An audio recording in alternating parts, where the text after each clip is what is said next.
دلته د بعضو پښتنو یو مسله هغې ته به اشاره وکړو ډېره د جهالت وی کور ته چې ننوځي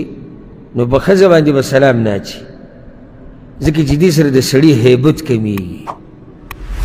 دا پته چې د کوم ځای هیبت ته چې دوی جوړوي یعنی کور کې ډش ساته دې سره هیبت نه کمیږي د انډیا فلمونه ډرامې دغه هلکان په دې ټیویانو کې موبایلو کې اوړي راوړي دې سره د سړي هیبت نه کمیږي په کور کې کنځلې کوه فحش خوله استعمالوه دې سره هیبت نه کمیږي د بچو په مخ کې نسوار او سګرټ لګوه دې سره هیبت نه کمیږي ګیره د بچو په مخ کې خره دې سره هیبت نه کمیږي که سلام دې واچو نو بیا هیبت او بیا عزت کمیږي عجیبه ده یعنی لکه یو سړی چې دا ګیلاس راوالي او داسې الټی کوي دا داسې قصه ده لکه بلکل خبره الټه ده عزت ډېرېږي د هغه څه سره چې څه تا ته شریعت ښوولي په دې سړی دروند ښکاري نو کور ته چې ورننوځي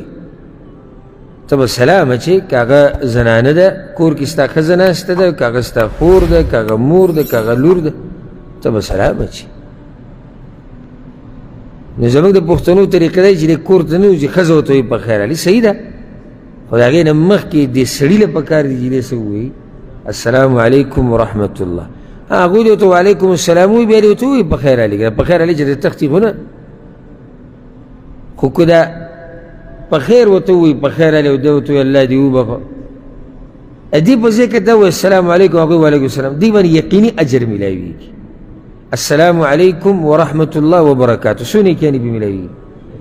10 نیکیانې به میلاویږي بیا چې جواب ورکړي څو نیکیانې شوې 10